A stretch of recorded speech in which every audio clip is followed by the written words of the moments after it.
সম্পূর্ণ পনিরের এই রেসিপিটা একবার হলেও তোমরা কিন্তু বাড়িতে ট্রাই করতে পারো। বিশ্বাস করো, এইরকম নিরামিষ পনির বাড়িতে যদি একবার করো, এইটুকু বলতে পারি যে আঙুল চেটে কিন্তু খাবে। সবাই কিন্তু বারবার এরকম পনিরের রেসিপি তোমার কাছে আবদার করবেই। আর সম্পূর্ণ সহজ পদ্ধতিতেই কিন্তু আমি তোমাদের এই পনিরের রেসিপি খুব সহজেই কিন্তু তৈরি করে দেখিয়ে দেব। তার জন্য পনির খুব ভালোভাবে প্রায় 200 গ্রাম মতো পনির আমি নিয়ে নিয়েছি। আমি মুনমুন চৌধুরী আরও একবার তোমাদের কাছে নিয়ে চলে এসেছি আরও একটা নতুন রেসিপি নিয়ে। আমার ভিডিওগুলো ভালো লাগলে অবশ্যই কিন্তু লাইক, শেয়ার আর সাবস্ক্রাইব করে দিও। দেখো, পনিরগুলো ছোট ছোট টুকরো করে কেটে নিয়েছি। খুব বেশি ছোট কিন্তু পনির ইয়াকনির জন্য লাগে না, একটু বেশি টুকরোই দিতে হয়। মশলার জন্য কাজু বাদাম আর পনির একেবারে পেস্ট একটা বানিয়ে নিতে হবে। আর একটা ভাজা মশলা বানিয়ে নিতে হবে। তার জন্য ফ্রাইং প্যানটা প্রথমে গরম করে নেব। তারপরে দিয়েছি দুটো শুকনো লঙ্কা, অল্প ধনে, অল্প মোহরি, অল্প সামান্য পরিমাণে জিরে, আর দিয়েছি অল্প গোলমরিচ আর দুটো এলাচ। এই দিয়ে একটা ভাজা মশলা কিন্তু তৈরি করে নিতে হবে। আর এইভাবে মশলা তৈরি করে নিলে রান্নার রেসিপিটা কিন্তু একটা আলাদা স্বাদের হয়। আর সবজি নিয়েছি সামান্য পরিমাণে টমেটো, আর নিয়েছি ক্যাপসিকাম, ছোট ছোট টুকরো করে কেটে নেবে। এইবার ফ্রাইং প্যান গরম করে তাতে সামান্য পরিমাণে সাদা তেল দিয়ে আগে থেকে কেটে রাখা ক্যাপসিকাম আর টমেটোটা হালকা সটে করে ভেজে তুলে রেখে দেব, যাতে পরে কিন্তু আমরা দিতে পারি। বেশ কিছুক্ষণ ভাজার পর ক্যাপসিকাম আর টমেটোগুলো তুলে নিতে হবে আলাদা জায়গায়। সম্পূর্ণ সবজিগুলো আলাদা একটা পাত্রে তুলে রেখে দেব। এরই সাথে আমি ফ্রাইং প্যানে দিয়ে দিব 2 চামচ মতো বাটার। তোমরা চাইলে ঘি দিয়েও কিন্তু তৈরি করতে পারো। তবে এইবার দারচিনি, লবঙ্গ আর সামান্য জয়িত্রী ফোড়ন দিয়ে তার মধ্যে আগে থেকে যে পেস্টটা আমি বানিয়ে রেখেছিলাম সেই পেস্টটা দিয়ে বেশ কিছুক্ষণ কিন্তু নাড়তে হবে, যতক্ষণ না পেস্টটা দেখবে আমাদের ফ্রাই প্যান থেকে একেবারে আলাদা হয়ে যাচ্ছে। একটু সামান্য পরিমাণে জল তোমরা কিন্তু অ্যাড করতেই পারবো। এর সাথে সাথে কয়েকটা খুন্তির সাহায্যে বেশ কিছুক্ষণ কিন্তু ভালোভাবে মশলাটা নাড়তে হবে, যতক্ষণ না আমাদের যে কাঁচা একটা গন্ধ থাকে সেই গন্ধটা চলে যাচ্ছে। আর পনির আর কাজু বাদাম তোমরা যদি একসাথে বেটে পেস্ট করো, তার যে স্বাদটা সেই স্বাদটা কিন্তু একেবারে হয় ডিফারেন্স।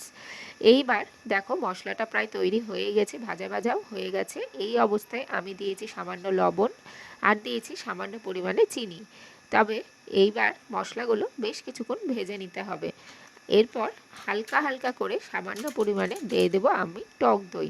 মশলাটা যখন দেখবে ভাজা হয়ে গেছে তখনই কিন্তু টক দইটা হালকা হালকা করে মেশাতে হবে, কারণ টক দইটা যদি খুব বেশি একবারে দিয়ে দাও তাহলে কিন্তু যে গ্রেভি সেটা ফেটে যাওয়ার একটা ভয় থাকে।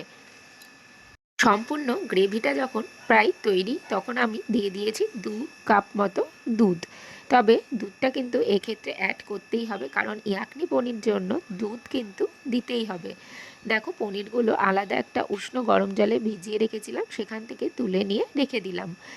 আর মশলাও প্রায় কিন্তু আমার একেবারে তৈরি হয়েই গেছে।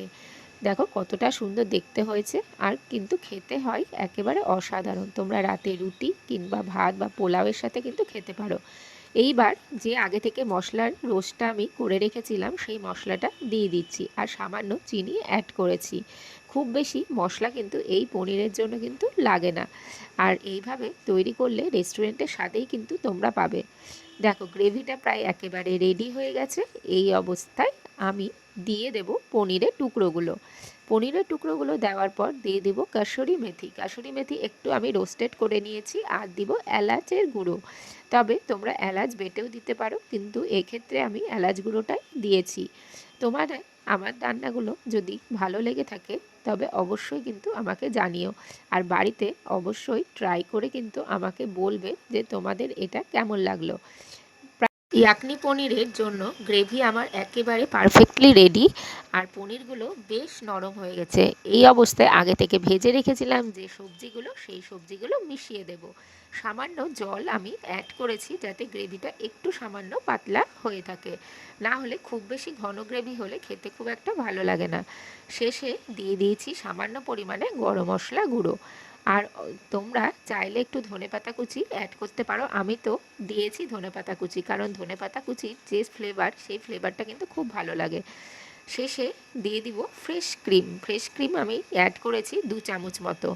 2 চামচ মতো ফ্রেশ ক্রিম একটু ফেটিয়ে নিয়েছি, নিয়ে পুরোটা আমি দিয়ে দিয়েছি। আর ইয়াকনি পনিরে ফ্রেশ ক্রিম, কাজু বাদাম বাটা, দই এবং দুধ এগুলো কিন্তু লাগবেই। শেষে ধনেপাতা কুচি প্রায় ছড়িয়ে দিলাম। ছড়িয়ে দিয়েই রেডি কিন্তু আমার ইয়াকনি পনির। আর এতটা সুন্দর দেখতে হয়েছে, খেতেও কিন্তু হয়েছে একেবারে অসাধারণ। এইভাবে তোমরা কিন্তু একবার নিশ্চয়ই কিন্তু ট্রাই করবে। আর মশলা এতে কিন্তু খুব বেশি লাগে না। তাহলে আজকের মতো কেমন লাগলো আমার রান্নাগুলো তা কিন্তু অবশ্যই জানিও আমার কমেন্ট বক্সে। ইয়াকনি পনির একেবারে রেডি টু সার্ভ।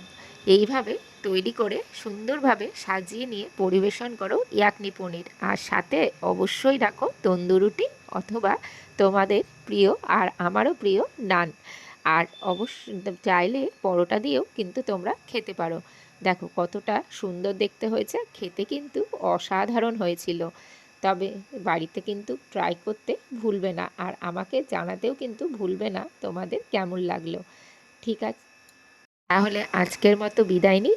আগামীকাল আবারও একটা নতুন রেসিপি নিয়ে হাজির হয়ে যাব তোমাদের সামনে।